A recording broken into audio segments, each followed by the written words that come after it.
अस्सलाम वालेकुम एवरीवन, कैसे हैं आप सब? क्या हाल चाल है आप सबके? उम्मीद करती हूँ आप लोग सब ठीक होंगे। अच्छा जी, अभी बना रही हूँ रमज़ान ग्रॉसरी लिस्ट और ये जो रैंडमली हमारी रमज़ान की ग्रॉसरी होती है, कुछ वेजिटेबल्स, फ्रूट्स वग़ैरह बस वो लेने के लिए गई थी और कोई ऐसी ख़ास ग्रॉसरी अलग से नहीं करनी थी। लेकिन अभी जो है मैं पांडा गई थी और वहाँ पर मैंने बहुत ज़्यादा शूट नहीं किया था, काफ़ी ज़्यादा जो है वो रश हो रहा था। बस घर आई, घर आने के बाद जो है सारी ग्रॉसरी पहले निकाल के रखी और फिर उसको सारा समेटा।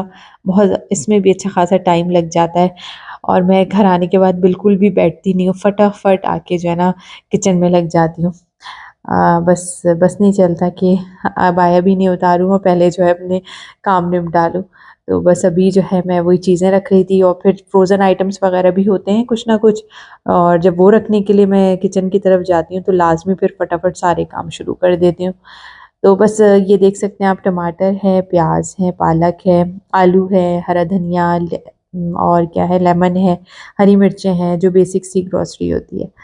अच्छा, अब ये तरावी का टाइम हो गया था, तरावी पढ़ने चले गए थे और मैं तरावी पढ़ के आई। इसके बाद जो है कुछ भी नहीं किया था। काफ़ी लेट हो गए थे तरावी पढ़ के आके। कुरान वगैरह पढ़ा, रेस्ट किया। इसके बाद अब ये सहरी में मैं बना रही थी आलू की भुजिया। तो मैं आलू की भुजिया जो है वो सिंपल सी बनाती हूँ, लेकिन बहुत मज़े की बनती है, बहुत जल्दी भी बन जाती है। इतनी देर में आपके पराठे बनते हैं, इतनी देर में रेडी हो जाती है। बस ऑयल लिया, इसमें मैंने सिंपल आलू थोड़े से मोटे कट करके डाले और इसमें प्याज मैं साथ ही काट के डाल देती हूँ और साबुत लाल मिर्चें और कुटी हुई लाल मिर्च है। बस ये जाएँगी इसके अंदर। मिर्चें आप अपने हिसाब से डाल दिएगा। अच्छा, प्याज़ भी आप ना ज़्यादा पसंद करते हैं तो ज़्यादा डाल दिएगा, क्योंकि ये फ्राई होके ब्राउन सी हो जाती है, तो ब्राउन प्याज़ का टेस्ट अगर आप लोगों को पसंद होता है तो आप डाल सकते हैं ज़्यादा। बस मैंने जो है वो 2 आलू लिए थे बड़े साइज़ के, तो उसमें ये 1 मीडियम साइज़ की प्याज़ काट के डाली थी। अच्छा, इसको थोड़ी देर मैंने फ्राई किया ज़ीरा डाल के और उसके बाद इसको मैंने कवर करके रख दिया। बस कवर मैंने तकरीबन 5 मिनट के लिए किया होगा, आलू सॉफ्ट हो गए थे थोड़े से और बस इसको फ्राई करती रही मैं। अच्छा, अभी आप लोगों को इस स्टेज पे ऑयल ज़्यादा लग रहा होगा, ऑयल फिर मैं ड्रेन कर देती हूँ। ऑयल रखना इसलिए ज़रूरी होता है कि अगर आपको थोड़ी-सी क्रिस्पी पसंद है तो ऑयल डाल लें।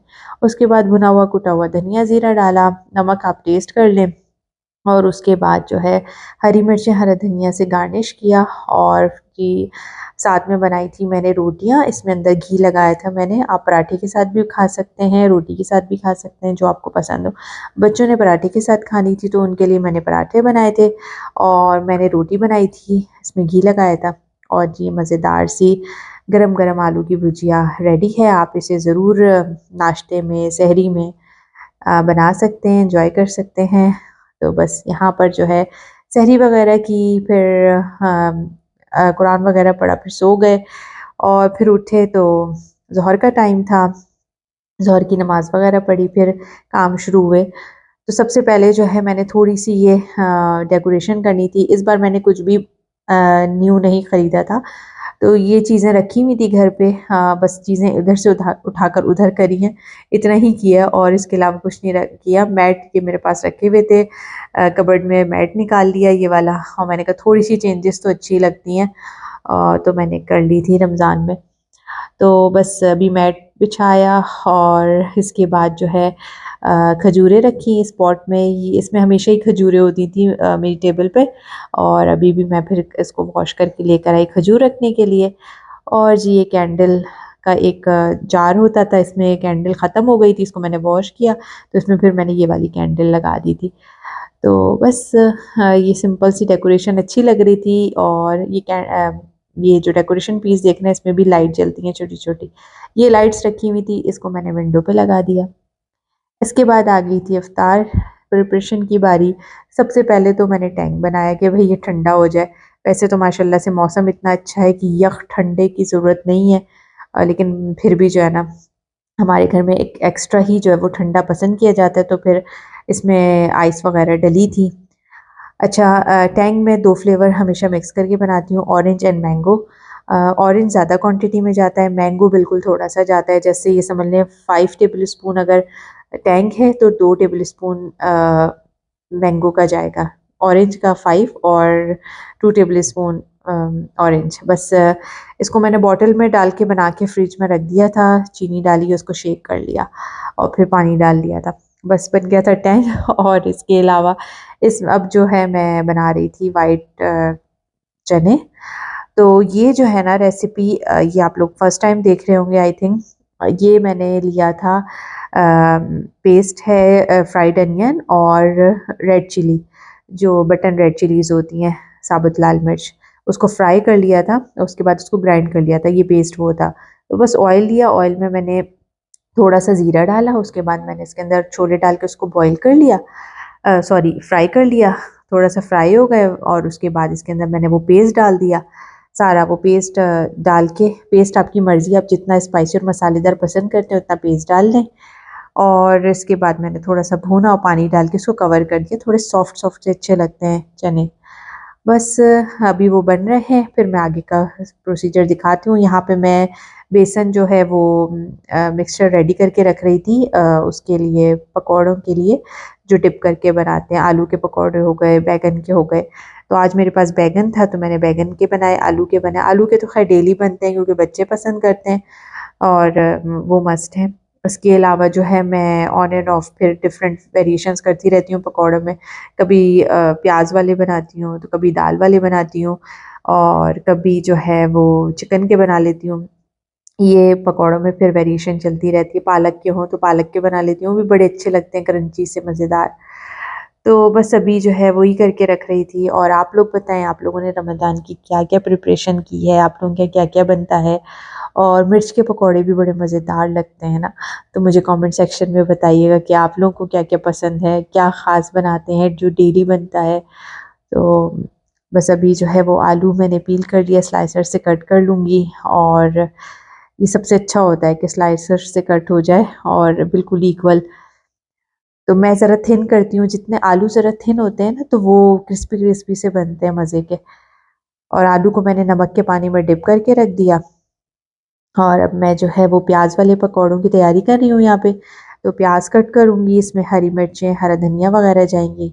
और बस सिंपल जो है ना, बेसन इसमें मैं बहुत कम डालती हूँ।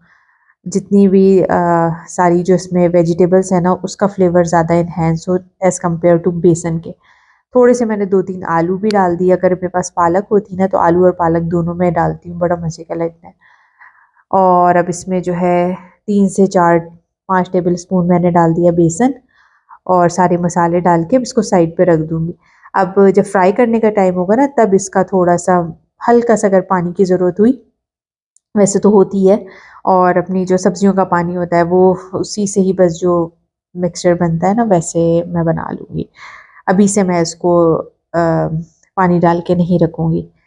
और इसमें मैंने वही कुटा हुआ धनिया ज़ीरा पाउडर डाला, थोड़ी सी लाल मिर्च, हल्दी, नमक और ब्लैक पेपर पाउडर, बस ये डालूँगी, थोड़ा सा चाट मसाला। और इसको जो है वो फिर हम बना लेंगे। और एक जो है वो पकौड़े बनते हैं हरी प्याज डाल के, वो भी बड़े मज़े के लगते हैं। और उसमें जो है सिर्फ हरी प्याज काफ़ी सारी डलती है। अच्छा, उसमें मैंने हरा धनिया, हरी मिर्चें भी डाली हैं। वो जो प्याज वाले पकौड़े बनते हैं वो तो सबको पता ही होगा, इसमें कोई इतनी ऐसी रेसिपी तो है नहीं है। और बस यहाँ पर हरा धनिया मैं भूल गई थी तो ऊपर से हरा धनिया डालूँगी। अच्छा, हरा धनिया जो है ना इस तरीके से काट के आप लोग भी टिश्यू में रख दिया करें, ज़िंदगी आसान हो जाएगी, 15 दिन तक आपका हरा धनिया बिल्कुल सही रहेगा। अच्छा, इसके बाद जो है मैंने यहाँ पे ये जो चीज़ें काट के रखी हैं, हरी मिर्चें हैं इसमें, हरा धनिया है और टमाटर और खीरा और लेमन, ये जब हमारे चने रेडी हो जाएंगे ना इसके ऊपर फिर हम डालेंगे। जिसको डाल के खाना होगा वो डाल ले, मैं मिक्स नहीं करती। अच्छा, अभी जो मैंने लिड हटाया इसका, तो इसका पानी काफ़ी ड्राई होने वाला था। अब इसमें मैंने 1 क्यूब जो है इमली का डाल दिया, क्योंकि इमली का जो है वो मैं पल्प निकाल के और इसको आइस ट्रे में करके क्यूब्स रख देती हूँ बना के, रोज़ाना का झंझट नहीं रहता। और जब भी निकालना हो अपने 1 क्यूब निकाला, इसमें डाल दिया। अब मैंने इसको थोड़ा-सा भूना और इमली जो डाली थी वो भी पक गई। लास्ट में बिल्कुल आप डालेंगे इसमें ब्लैक पेपर पाउडर और थोड़ा-सा ऑयल हल्का-सा ऊपर आने लगेगा, क्योंकि ऑयल तो हमने कम डालना है बहुत।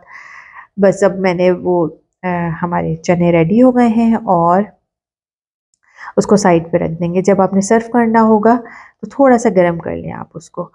अच्छा, यहाँ पर मैं समोसे फ्राई कर रही थी और हमारे जो है वो नेबर्स से भी इफ्तार आ गई थी, तो बस मैं थोड़ा-सा भी हल्का हाथ रख रही थी कि वहाँ से भी इफ्तार आ गई है और वो भी खाई जाएगी। तो थोड़ा-सा जो है ना वो मैं सोच समझ के फ्राई कर रही थी कि चीज़ें अगर बच जाएँगी तो नेक्स्ट डे काम आ जाएँगी, लेकिन मैं आज जो है ना वो बहुत ज़्यादा फ्राई नहीं करूँगी। तो बस अभी मैंने कीमे के समोसे निकाले और स्प्रिंग रोल मैंने अभी नहीं निकाले थे। आलू के पकौड़े फ्राई करे हैं और बैंगन के करे। और वैसे इफ्तार कहीं से भी आ जाए माशाल्लाह से, लेकिन जो घर की चीज़ें होती हैं, घर में बनती हैं, जो घर वाले खाते हैं, जिनको डेली आदत होती है खाने की, वो वाली चीज़ जो है वो फिर अपनी जगह ही बन रही होती है, सिर्फ़ क्वांटिटी थोड़ी-सी कम हो जाती है। वही मैं भी देख रही थी कि चीज़ें तो मैंने सारी ही फ्राई करी हैं, जो-जो कुछ मैंने सोचा था, लेकिन बस थी क्वांटिटी थोड़ी कम कर दी। अच्छा, ये माश की दाल के बड़े हैं, ये मैंने बना के फ्रीज़ किए थे और ये मैंने गर्म पानी में डिप करके बड़े छोड़ दिए थे। इसके बाद मैंने इसको दही में डाल के ये मैंने मीठे बनाए थे, थोड़ी-सी मेरे पास सेव रखी हुई थी, वो ऊपर से डाल दी, क्रंच अच्छा लगता है। और इसके बाद मैंने इसमें क्या डाला था, हाँ, मैंने इसमें डाला था चाट मसाला, बस। इसको मैंने साइड पे कर दिया और जी यहाँ पे मज़ेदार सी क्रंची पकोड़े तैयार हैं। और मेरी कोशिश ये होती है कि मैं ना इफ्तार से 15 मिनट्स पहले, 10 टू 15 मिनट्स पहले बिल्कुल फ्री हो जाऊँ। छोटे-मोटे काम कुछ ना कुछ तो चलते रहते हैं, जैसे टेबल लगवानी है बच्चों के साथ मिलके। और जब बच्चे छोटे भी थे तब भी कोई नहीं होता था, मैं अकेले जब करती थी, टेबल लगा रही होती थी, तो मैं बच्चों को साथ लेके लाज़मी बैठती थी 10 मिनट पहले कि दुआ माँगो, दुआ पढ़ो। उस टाइम पर दुआओं की कबूलियत का वक़्त होता है और आप किचन में तो होते हैं तो आप ज़िक्र व अस्कार करते ही रहते हैं, दुरूद शरीफ पढ़ते रहते हैं, इस्तिग़फ़ार पढ़ते रहते हैं, लेकिन वो एक मोमेंट होता है कि आप अपनी फैमिली के साथ बैठ के, बच्चों के साथ बैठ के दुआ माँगे। और इफ्तार के टाइम पे तो दुआओं की कबूलियत का वक़्त होता है, तो मेरी कोशिश यही होती है और अल्हम्दुलिल्लाह ये है कि मैं 10 टू 15 मिनट्स पहले बिल्कुल फ्री होती हूँ, टेबल सेट होती है। तो बस अभी वही हो रहा था। मुझे लग रहा था कि मैं थोड़ा-सा जल्दी शुरू हो गई करना, लेकिन मैं अपने टाइम पर फ्री हो गई थी। तो मुझे इतना टाइम मिल गया था कि फिर मैंने इफ्तार से पहले कुरान भी पढ़ लिया और बच्चों के साथ बैठ के फिर दुआएँ भी माँगी और हमने जो है वो आराम से फिर इफ्तार किया। पकौड़े भी हमारे हो गए थे फ्राई और सारे 3 तरह के पकौड़े थे और मैं इस स्ट्रेनर में डालती रहती हूँ जो भी चीज़ फ्राई करती हूँ और वो ऑयल जो है वो ताकि ड्रेन हो जाए मैक्सिमम, और फिर एक टिश्यू पेपर पे फिर इस तरह भी डाल देती हूँ, तो वो अच्छी तरीके से बिल्कुल ऑयल निकल जाता है। अच्छा, ये जो मैंने वाइट चने बनाए थे हल्के से गरम कर लिए मैंने इसको ना, तो गरम-गरम मज़े के लगते हैं ये खाने में। अब आप देखें कि थोड़े सॉसी हैं, बिल्कुल ड्राई ये मज़े के नहीं लगते। और इस बात का इसमें ज़रूर ध्यान रखना है कि बहुत अच्छे से ये कुक हुए में हो, गले में हो, सख्त ना हो ये चने। इसके ऊपर मैं सिर्फ़ हरा धनिया डालूँगी, बाकी की चीज़ें ना जिसका दिल करे वो डाले, क्योंकि बाज़ लोग नहीं पसंद करते टमाटर, हरा धनिया, हरी मिर्चें, लेमन, जो जिसका दिल करेगा वो डाल लेगा। और इसके साथ आप ऊपर पापड़ी डाल के खाना चाहें तो खा सकते हैं। तो बस ये थी, अफ्तार की टेबल रेडी है। ये जलेबी और वो प्लेटर जो आप देख रहे हैं, समोसे, कचौरियाँ, ये आए थे हमारे नेबर्स से और बाकी सब रेडी है। चटनी मैंने चिली गार्लिक सॉस बनाई थी और ग्रीन चटनी थी, दही बड़े हैं माशाल्लाह से, सब चीज़ें रेडी हैं। तो आप लोगों ने भी मुझे कमेंट ज़रूर करना है और आप सबसे एक रिक्वेस्ट है कि जाते-जाते मेरे चैनल को सब्सक्राइब किए बगैर नहीं जाना, ठीक है? तो फिर मिलते हैं इंशाअल्लाह ताला एक नए ब्लॉग के साथ और अपना ख़्याल रखिएगा। मुझे, मेरी फ़ैमिली को दुआओं में याद रखिएगा। मैं भी आप लोगों के लिए बहुत सारी दुआएँ करूँगी और मुझे कमेंट ज़रूर कीजिएगा और अपने फ्रेंड्स एंड फैमिली में शेयर भी कीजिएगा, ठीक है? तो फिर मिलते हैं इंशाअल्लाह ताला एक नए व्लॉग के साथ। Till then take care. अल्लाह हाफ़िज़।